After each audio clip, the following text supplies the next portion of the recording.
and a good point for discussion. Now we move to the next presentation, will be introduced by Alexandre Persu. Thank you indeed for excellent talk. Now it is my pleasure to introduce Professor Jan Staessen from Belgium, who will address the question of left ventricular function in relation to chronic residential air pollution. The floor is yours. Thank you very much, Alexander. First of all, I would like to thank the organizers and all friends here in Krakow for having invited me to give this lecture. And I would like to go back to the early 2000s. And this is our study area where we recruited since 1985 a family-based random population sample, and the study is called Flamengo, Flemish study on environment, genes and hypertension. And this is the work from Professor Navrat that we published in the Lancet Oncology. So he studied a random population sample of 1,000 people that lived close to 3 former zinc smelters, and a control population that lived in a green, you can see it in the slide, rural area. The cadmium concentration in the soil in the polluted area ranged from 0.8 to 17 milligrams per kilogram. And the 24-hour urinary cadmium excretion, 12.3 versus 7.7 nanomole per day. He found that exposure to 24-hour urinary cadmium, exposure to cadmium is associated with cancer risk. So the hazard ratio for a doubling is 1.31. And the population attributable risk factor for cadmium in that area was the same as for smoking, 76% versus 73%. And the exposure vector is coarse and fine particulate. Now, a few things that you have to know. Lead is a cumulative toxicant, 95% of which is stored in the bone. And from the bone, it is recirculated with a half-life of 20 to 25 years. Blood lead is for 99% carried in the red blood cells, reflects recent exposure over the past 2 months, but also the recirculation of lead from the bone stores. Then cadmium accumulates in the kidney with a half-life of over 30 years, so that 24-hour urinary cadmium is a good index of lifetime exposure. And exposure route, again, contaminated fine particulate that reaches the alveoli, past the blood-brain barrier, and are, as shown in the slide, system-wide translocated. So we hypothesized that exposure to particulate, and the particulate carries the cadmium and carries the lead, would lead to changes in, or could lead to changes in left ventricular structure and function. And here, this is a busy slide.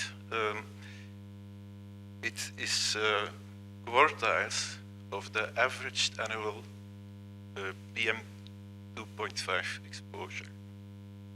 And the only thing that you can see in the slide is that, of course, the top quartile has more smokers, and you see the diabetic patients are in the bottom quartile, not in the top. And then if you look at this slide, of course, in the top quartile, you see the youngest group, and that's because these are the active people. They are more in open air, they work. And there is also a trend in glucose that corresponds with the prevalence of diabetes in the previous slide. These are just descriptive data.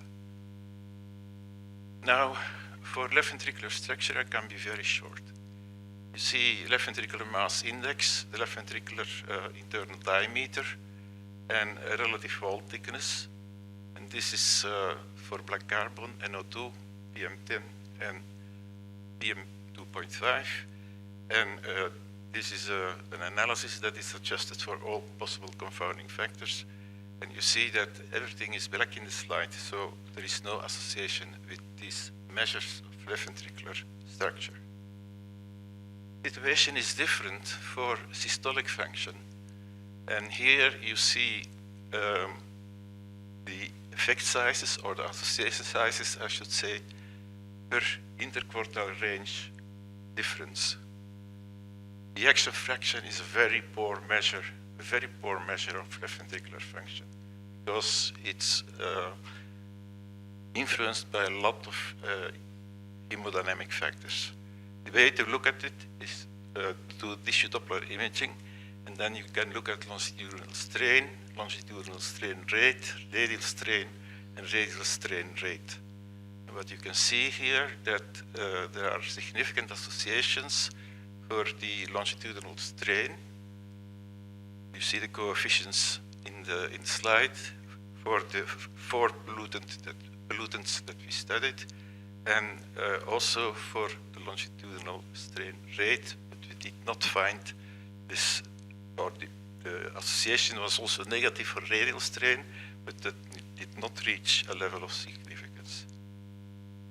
Then we also looked at diastolic function, again for the 4 pollutants, and you see in red what was significant. So the early peak velocity of the transmittal flow, the E peak, and the other thing that was significant for PM10 was the atrial phase, the late peak velocity of transmittal flow, and then you have the A prime. The A prime is inversely associated with 3 of the 4 pollutants. A prime reflects the peak late velocity of the mitral annulus. And the E over E prime ratio, usually considered as an index of left ventricular filling, was not associated with any. And this, if you remember the first slide, so technology always goes farther and farther.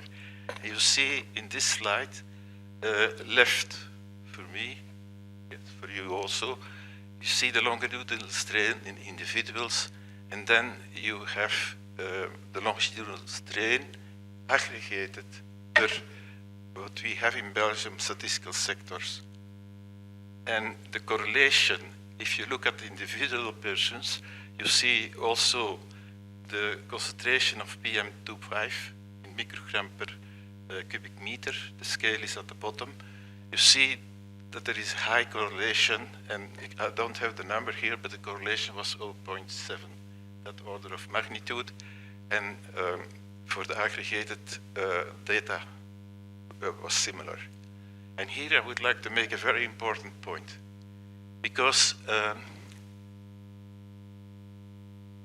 there is said, or was stated, that it's beyond any doubt that hypertension is related to exposure to fine particulate.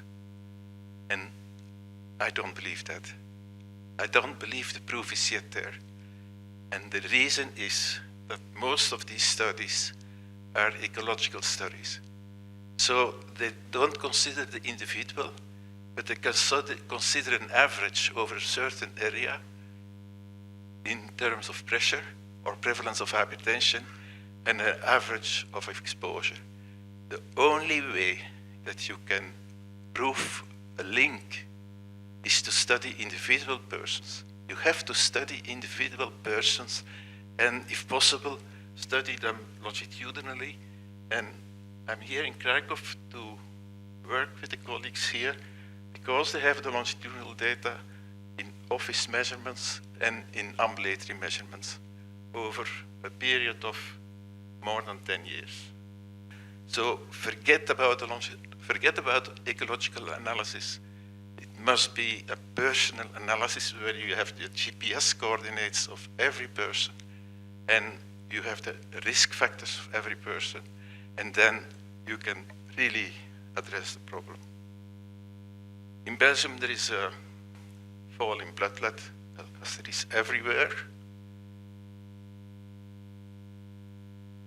And there is another remark that I would like to make, because a lot of what we think is determined by what the global burden of disease studies publish.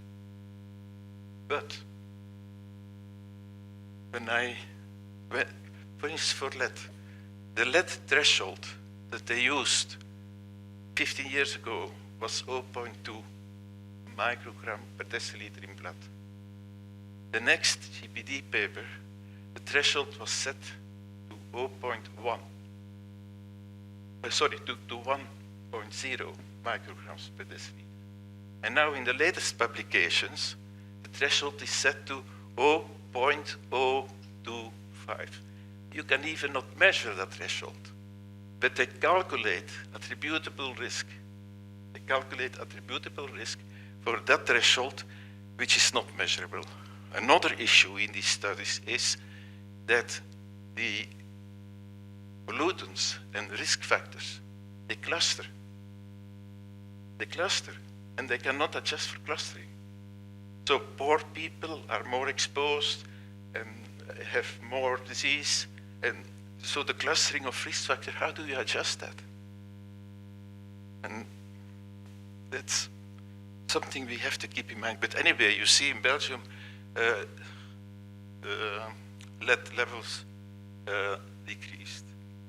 Then one of the things that we wanted to know is, you see it in the slide, we thought the adhesion molecules trigger leukocyte migration and inflammatory responses.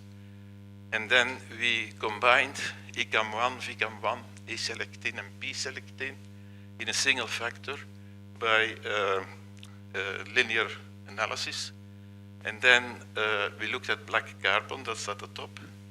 And then you have the longitudinal strain rate at the bottom as effect, and the mitral annular peak velocity during atrial contraction.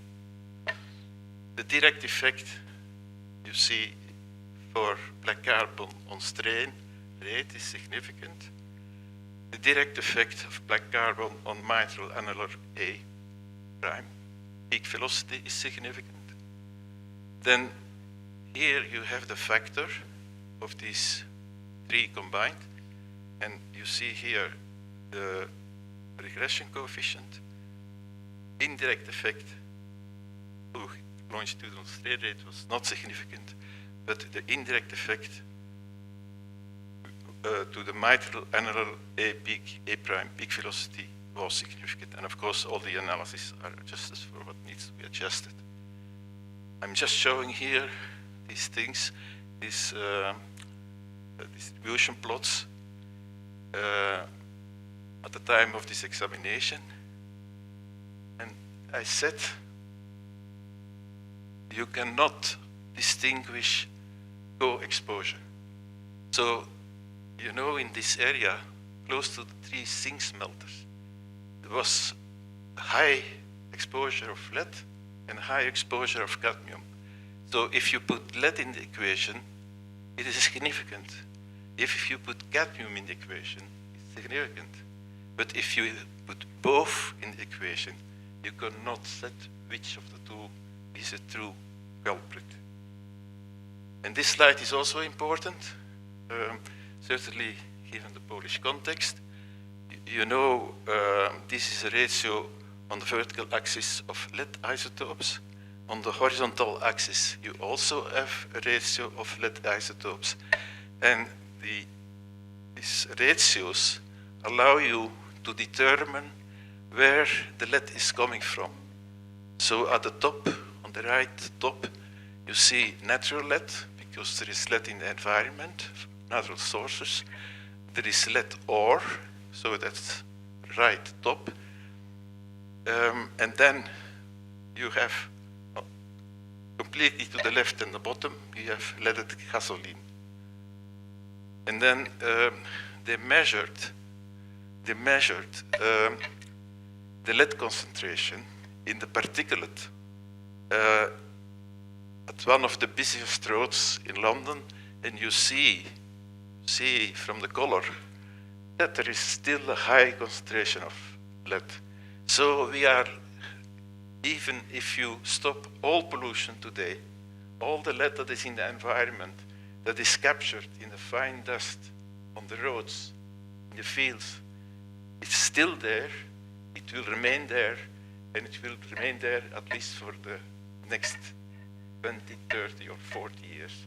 So don't expect that immediately action will immediately decrease exposure. Conclusions.